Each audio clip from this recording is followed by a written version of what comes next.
Hello everyone, welcome to my channel tips on mathematics. So class 12th NCERT mathematics का chapter number 3 आव्यूह पर प्रश्नावली 3.3 पर हम आज जो है डिस्कशन करेंगे। ये एक इंट्रोडक्शन पार्ट है जिस पर हम आज बात करेंगे आव्यूह का परिवर्त, है ना। आव्यूह का परिवर्त से संबंधित जितने भी बातें हैं वो हम देखेंगे। एक इंपॉर्टेंट टॉपिक है, इससे रिलेटेड क्वेश्चंस आपके एग्जाम में पूछे जाते हैं।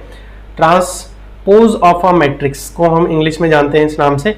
अब देखो, आव्यूह का परिवर्त क्या होता है उसको जानने के लिए हमें थोड़ा सा डेफिनेशन पर बात करेंगे। हालांकि इसकी ज़रूरत नहीं है, बहुत इजी टॉपिक है, एक्सप्लेन करके आप लोगों को मैं बता दूंगा तो समझ में आ जाएगा। क्या कह रहा है, देखिए, यदि एक हमारे पास क्या है, आव्यूह है, एक मैट्रिक्स हमारे पास ए है, ए आई जे, एक m क्रॉस n कोटि का आव्यूह है ना। देखिए, एक ए मैट्रिक्स है हमारे पास जो कि ए आई जे उसके अंदर एलिमेंट्स है और m रो है, n कॉलम है। तो एक ही पंक्तियों तथा स्तंभों का परस्पर विनिमय मतलब इंटरचेंज करने पर प्राप्त होने वाला a का परिवर्त कहलाता है ना। आव्यूह a का परिवर्त को a डैश या फिर AT फॉर ट्रांसपोज से निरूपित करते हैं। देखो बोला क्या गया है, जैसे ये हमारे पास एक मैट्रिक्स A दिया हुआ है। अब इस मैट्रिक्स का जो है जो कोटि है वो m क्रॉस n है। अब देखो, इस A का हम ट्रांसपोज निकालते हैं। ट्रांसपोज मतलब आव्यूह का परिवर्त को या तो हम ऐसे भी दिखा सकते हैं, A ट्रांसपोज, है ना, AT से भी दिखा सकते हैं, A डैश से भी दिखा सकते हैं और AT से भी दिखा सकते हैं। तो AT, तो इसको हम कैसे लिखेंगे, AIJ अवयव तो होंगे, AIJ अवयव होंगे, लेकिन इसमें हम क्या कर देंगे, जो इसके कॉलम है उसको रो में और जो रो है उसको कॉलम में बदल देंगे। तब जाकर के हम उसको क्या कह सकते हैं कि ये A का परिवर्त है। यहां पर थोड़ा सा करेक्ट कर लीजिएगा इसको यहाँ, क्योंकि हम रो और कॉलम को बदल रहे हैं, ठीक है ना। तो रो और कॉलम को बदल रहे हैं, इसका मतलब ये भी हमारा बदलेगा। तो देखिए ऐसा हो जाएगा, ये AI मतलब अब I के जगह पर J आ जाएगा और कॉलम के जगह पर I आ जाएगा और ये n क्रॉस m का बन जाएगा। तो ये हमारे पास जो है एक आव्यूह का परिवर्त निकल करके आ जाएगा। छोटा सा एग्जाम्पल लेते हैं और उसके हेल्प से समझने की कोशिश करते हैं। देखिए, एक उदाहरण लेते हैं।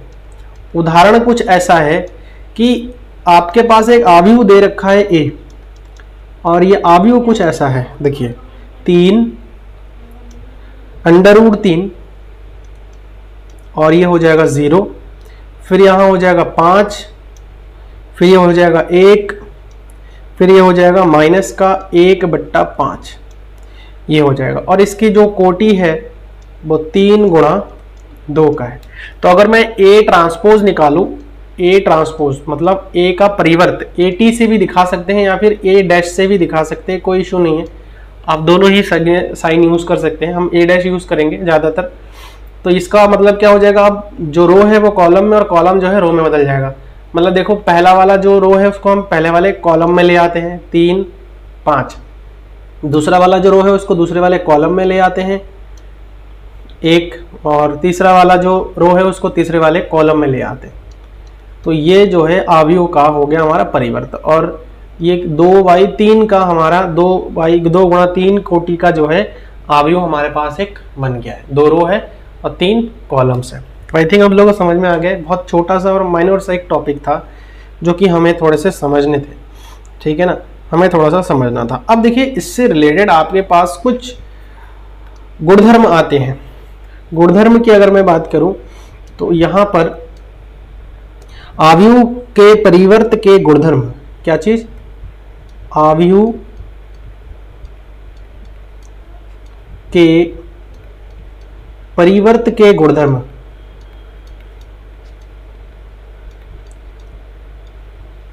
इसके कुछ गुणधर्म होते हैं, कुछ प्रॉपर्टीज होते हैं। चलिए देखते हैं कि इसके क्या क्या प्रॉपर्टीज होते हैं। देखो, अगर कभी भी A ट्रांसपोज का ट्रांसपोज कर दूं, मतलब A डैश का होल डैश कर दूं तो A के बराबर ही आएगा, है ना, A के बराबर ही आएगा। उसके बाद अगर मैं जैसे एक कोई ए के एक कोई कांस्टेंट है और ए है, तो अगर मैं इसका डैश करता हूं तो के गुणा में बाहर रहेगा और ए का डैश हो जाएगा। ठीक है, जहां जहां के कोई अचर है, के कोई आपका क्या है, अचर है। उसके बाद तीसरा है अगर a प्लस बी, और इस पूरे का अगर मैं होल डैश करता हूं तो ये हमारे पास आ जाता है a dash plus B dash, मतलब a मैट्रिक्स है b मैट्रिक्स से, उन दोनों को जोड़ करके अगर ट्रांसपोज करता हूं तो a dash plus B dash के ट्रांसपोज के बराबर आता है। चौथा जो प्रॉपर्टी इसमें आता है वो है ए बी का अगर मैं होल डैश करता हूं, ए बी का मैं अगर पूरे का डैश करता हूं, गुणा में है, अब ध्यान रखना, तो ये जो आता है वो है बी डैश ए डैश के बराबर आता है। तो ये हमारे पास 4 प्रॉपर्टी था जो कि काफी इंपॉर्टेंट था, और इनके हेल्प से हम बहुत सारे क्वेश्चंस को क्या कर सकते हैं, सॉल्व आउट कर सकते हैं। एक एग्जांपल है हमारे पास, इसको हमें क्या करना है, वेरीफाई करना है। चलिए तो स्टार्ट करते हैं। यहाँ से हमारे पास देखिए उदाहरण नंबर, ये NCERT का ही आपका उदाहरण है, उदाहरण नंबर 20। ठीक है, उदाहरण नंबर 20 है।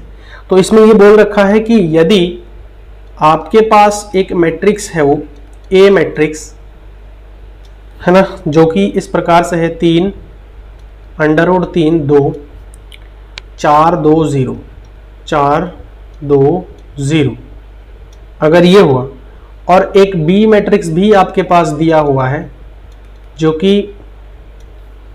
2 -1 2 1 2 4 ये दिया हुआ है, तो निम्नलिखित को सत्यापित करना है। तो सबसे पहला तो इसमें बोल रखा है कि आपको क्या निकालना है, ए डैश का जो होल डैश होता है वो ए के बराबर ही होता है, ए डैश का जो होल डैश होता है वो ए के बराबर होता है। तो देखो ए डैश का होल डैश है, इसको निकालने के लिए आपको तो सबसे पहले क्या करना पड़ेगा, देखो यहाँ पर जो दिया हुआ है उसी को हम वेरीफाई करेंगे। तो सबसे पहले ए हमारे पास दिया हुआ है, ए डैश निकालते हैं। तो ए डैश क्या आ जाएगा, देखो ए डैश 3 जो रो है वो कॉलम में बदल जाएगा, 4 2 0, ये ए डैश आ गया। अब इस ए डैश का हम फिर से डैश निकालते हैं, ए डैश है इसका हम फिर से डैश निकालते हैं। तो देखो ये फिर बदल जाएगा, रो कॉलम में, कॉलम रो में, 3 4 √3 2 2 0। तो ये अल्टीमेटली किसके बराबर आ गया, ये देखो ए मैट्रिक्स ही दिया था, ए मैट्रिक्स ही है ये, है ना। तो वही चीज हमें वेरीफाई करना है।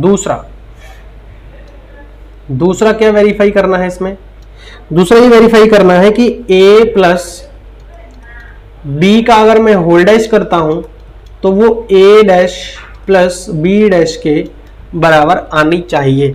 तो a प्लस बी का अगर मैं होल डैश करता हूं तो इसके बराबर क्या आएगा, तो चलो देखते हैं। देखो सबसे पहले a प्लस बी निकालते हैं, फिर इसको हम डैश करते हैं। ठीक है, सबसे पहले हम a प्लस बी निकालते हैं, उसका डैश करते हैं। तो a प्लस बी क्या हो जाएगा, a मैट्रिक्स 3 √3 2 4 2 0, ये a matrix plus b matrix 2 -1 2 1 2 4। अच्छा, इसको मैं अगर जोड़ दूंगा तो क्या आ रहा है, देखिए 3 + 2 5 √3 और -1, तो √3 - 1 2 + 2 यहाँ पर हो जाएगा 4 4 + 1 हो जाएगा 5 2 + 2 हो जाएगा 4 0 + 4 हो जाएगा 4। तो ये हमारे पास a प्लस बी आ गया। अब मैं a प्लस बी का होल डैश निकालता हूँ, होल डैश तो कितना आ जाएगा, रो कॉलम में बदल जाएगा। तो 5 √3 - 1, फिर यहाँ हो जाएगा 4, फिर 5 4 4। तो ये तो हमारे पास आ गया a प्लस बी का होल डैश। अब हम निकालते हैं a डैश। तो a डैश आपको पता ही है, हमने पहले निकाल रखा था, है ना। ए डैश 3 अंडर रूट 3 2 4 2 0 तथा हम बी डैश भी निकाल लेते हैं यहीं पे बी डैश। तो बी डैश क्या आ जाएगा, ये भी बदल जाएगा रो और कॉलम में। देखो 2 माइनस का 1 2 1 2 4, ठीक है। अब देखो a प्लस बी निकालो, ए डैश प्लस बी डैश निकालो, क्या आ रहा है, ए डैश प्लस बी डैश निकालते हैं। देखो 3 अंडर रूट 3 2, उसके बाद यहां पर देखो यहां से आ जाएगा 4 2 0, ये हो गया A dash plus B dash 2 minus 1 2 1 2 4, जोड़ो इसको, दोनों को जोड़ देते। देखो 3 और 2 5, 4 और 1 5, रूट 3 माइनस 1 2 प्लस 2 हो जाएगा 4, और इधर हो जाएगा 2 प्लस 2 हो जाएगा 4, और ये हो जाएगा 4। तो ये देखिए वही आ गया है हमारे पास जो हमने a प्लस बी का होल डैश किया था तब आया था, और a plus A dash plus B dash किया है वही आया है। तो हम यहाँ पर कह सकते हैं अतः a प्लस बी का होल डैश वो बराबर है a dash plus B dash. ठीक है, समझ में आ गया। इसमें अगला जो पॉइंट हमें वेरीफाई करना है वो है के बी डैश बराबर है के इंटू बी डैश, के बी का होल डैश। ठीक है, तो तीसरा जो पॉइंट हमें वेरीफाई करना है वो है के बी का होल डैश, ये बराबर होता है के इंटू बी डैश के। तो चलिए वेरीफाई कर लेते हैं। सबसे पहले के इंटू हम क्या करेंगे, बी डैश निकालते हैं। ठीक है, के इंटू बी निकालते हैं, के इंटू बी निकालते हैं। तो के इंटू बी मैट्रिक्स हमारे पास क्या दिया हुआ है, के इंटू बी मैट्रिक्स जो है हमारे पास दिया हुआ है 2 माइनस का 1 2 फिर 1 2 4 1 2 4। अच्छा, अगर मैं इसको मल्टीप्लाई करूंगा तो क्या आ जाएगा, देखो इसको मैं अगर मल्टीप्लाई करूंगा तो 2 के माइनस का हो जाएगा के, यहाँ हो जाएगा प्लस का 2 के, ऐसे ही ये हो जाएगा के, ये 2 के, और ये हो जाएगा 4 के। ठीक है, 4 के। अच्छा, अब हम क्या करेंगे, के बी डैश, के इंटू बी का होल डैश निकाल देते हैं। तो देखो के इंटू बी जो आया है उसका होल डैश निकाल दो, 2 के माइनस का के और ये प्लस का 2 के, ऐसे ही के 2 के 4 के। अच्छा, अब हम इसको क्या लिख सकते हैं, अब हम इसको क्या लिख सकते हैं, के हर किसी से कॉमन उठा लो तो ये हमारे पास आ जाएगा 2, यहाँ हो जाएगा 1, यहाँ हो जाएगा -1, यहाँ हो जाएगा 2, यहाँ हो जाएगा 2 और यहाँ हो जाएगा 4। और ये हमारे पास, हम इसको क्या लिख सकते हैं, के बी का डैश लिख सकते हैं इसको, है ना, ये बी डैश ही तो है। तो हम यहाँ पर कह सकते हैं अतः जो है के बी का अगर मैं होल डैश करता हूँ तो वो हमारा के इंटू बी डैश के बराबर आता है। ये चीज़ हमें यहाँ पर क्या करना था, वेरीफाई करना था। ये 3 पॉइंट्स थे, ठीक है ना। काफ़ी अच्छा क्वेश्चन था, कोई ऐसा इशू वाली बात नहीं है। अच्छा, एक एग्जाम्पल और है, उसको हम करते हैं। देखो उस एग्जाम्पल में उदाहरण नंबर 21, ठीक है, उदाहरण नंबर 21।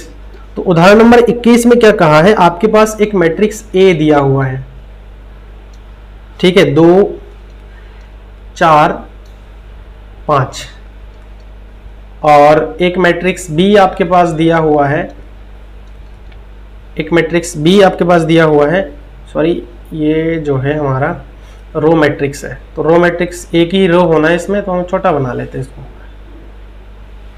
हाँ इतना बना लेते हैं, 1 3 -6, 1 3 माइनस का 6। ये बी मैट्रिक्स दिया हुआ है। तो हमें क्या वेरीफाई करना है, जो a इंटू बी का होल डैश है वो बी डैश इंटू ए डैश के बराबर है। तो चलिए हम वेरीफाई कर लेते हैं। सॉल्यूशन, तो सबसे पहले a इंटू बी निकालते हैं। a इंटू बी कैसे निकालेंगे, देखो माइनस का 2 4 5 इंटू बी करते हैं 1 3 माइनस का 6। ठीक है, तो चलो यहाँ पर a इंटू बी निकालते हैं। अब इसमें क्या करना है, आपको सिंपली कैलकुलेशन ही करना है। देखो 2 को 1 से मल्टीप्लाई करेंगे तो माइनस का 2, फिर इसको 2 को हम फिर 3 से मल्टीप्लाई करेंगे तो यहाँ से आ जाएगा 3 दूनी 6 आ जाएगा, है ना, माइनस का हो जाएगा 6, फिर 6 दूनी 12 हो जाएगा प्लस का। ऐसे ही 4 एकम 4, फिर 4 तिया हो जाएगा 12, 6 चक्कू हो जाएगा माइनस का 24, 5 एकम 5, 5 तिया 15, फिर 5 छंग 30 माइनस का, ये हो गया। अब ए बी का होल डैश निकाल दो, ए बी का होल डैश निकाल दो। तो ए बी का होल डैश रो कॉलम बदल जाएगा, आप लोगों को पता ही है, हम वही कर रहे हैं। तो माइनस का 2, माइनस का 6 12, फिर 4 12 माइनस का 24, फिर 5, फिर 15 माइनस का 30। तो ये हमारे पास आ गया a इंटू बी का होल डैश, है ना, a इंटू बी का होल डैश। अब चलिए हम a b डैश और a डैश निकालते हैं, b dash into a dash निकालते हैं। तो चलिए देखो b dash into a dash हम कैसे निकाल सकते हैं, b dash into a dash. तो सबसे पहले तो हम b डैश निकाल लेते हैं, है कि नहीं, b डैश, ठीक है, b डैश निकालते हैं। तो b हमारे पास जो मैट्रिक्स दिया हुआ था उसका अगर मैं डैश करता हूं तो ये कुछ ऐसा बन जाएगा। देखो 1 3 रो मैट्रिक्स था तो ये कॉलम मैट्रिक्स में बदल के आ जाएगा।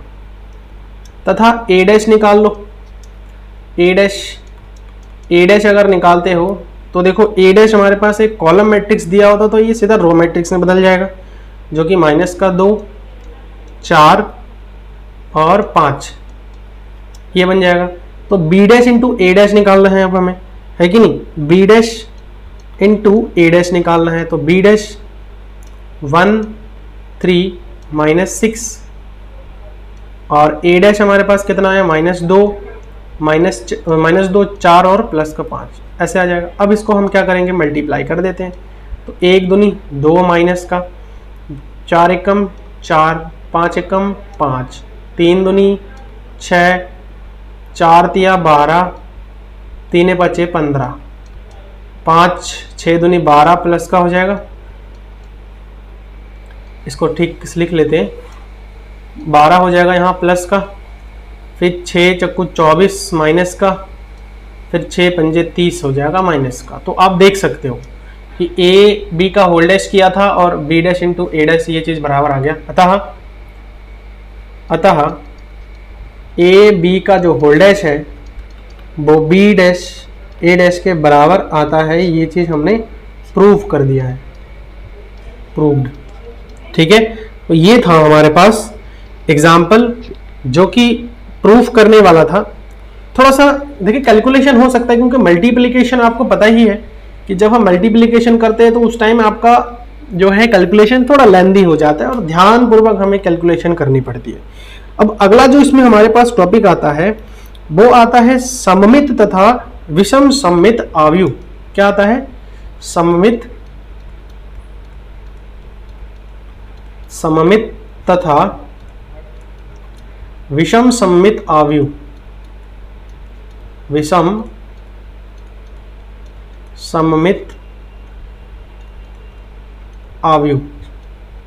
तो सममित और विषम सममित आव्यूह हम किसको कहते हैं, देखो अगर b डैश बराबर, अगर हमारे पास देखो दो कंडीशन होता है इसमें, मैं आपको लिखा देता हूं। पहला, अगर कोई मैट्रिक्स a डैश a है और उसका हम डैश निकाल रहे हैं वो हमारा माइनस का a के बराबर आ जाए तो इसको हम बोलते हैं विषम सममित आव्यूह। क्या बोलते हैं, इसको हम बोलते हैं विषम सममित आव्यूह, विषम सममित आव्यूह, स्क्यू सिमेट्रिक। दूसरा अगर हमारे पास एक मैट्रिक्स है ए है, ए डैश ए है, उसका हम डैश निकाले और वो ए के ही बराबर आ गया, तो वो जो है सममित होता है, सममित अवयव, सममित अवयव। ये दो चीजें आपको याद रखना है, इसको ठीक है, याद रखना है। तो चलिए एक एग्जांपल लेते हैं यहाँ पर और समझने की कोशिश करते हैं। यहाँ से उदाहरण नंबर, एक उदाहरण ले लेते हैं। उदाहरण हमारे पास एक ए मैट्रिक्स है, अब आप देख सकते हो उसको, √3 2 3 2 माइनस का 1.5, ये 1.5 है माइनस का, ठीक है, माइनस का 1, फिर है 3 -1 +1। अब देखो अगर मैं इसका डैश निकालता हूं तो किसके बराबर आ रहा है, √3 2 3 2 माइनस का 1.5 माइनस का 1 और 3 माइनस का 1 और 1। तो देखो ये फिर से हमारे पास क्या आ गया, ए के ही बराबर आ गया है। तो ये जो है क्या हो जाएगा, एक सममित या फिर सममित अवयव हम कह सकते हैं, सममित अवयव है।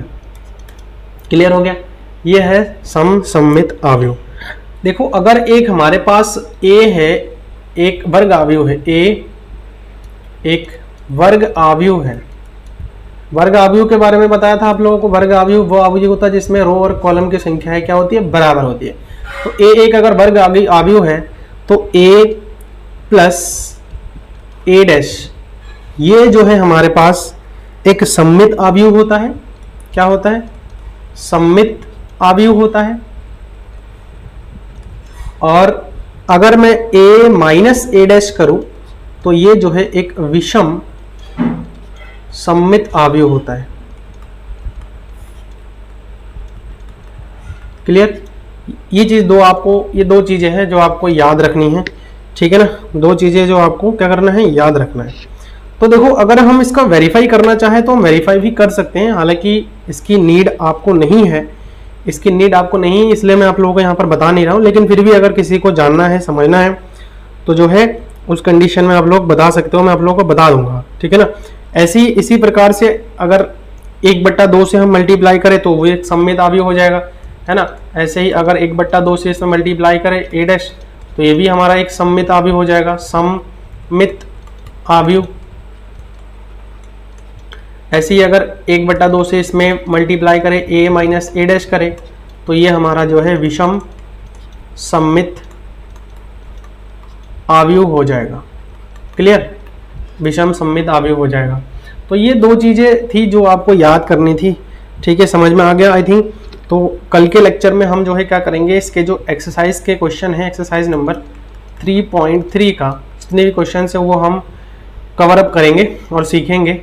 तो चैनल के साथ आप लोग जो है जुड़े रहिए, और अभी तक अगर चैनल को सब्सक्राइब नहीं किया है तो उसको कर लीजिए, साथ में नोटिफिकेशन बेल को भी प्रेस कर दीजिए। वीडियो सही लगे तो इसको लाइक कर दीजिए, और अगर चैनल मेरा हेल्पफुल है आप लोगों के लिए तो इसको अपने फ्रेंड्स लोगों के साथ भी शेयर करिए। So thanks for watching this video.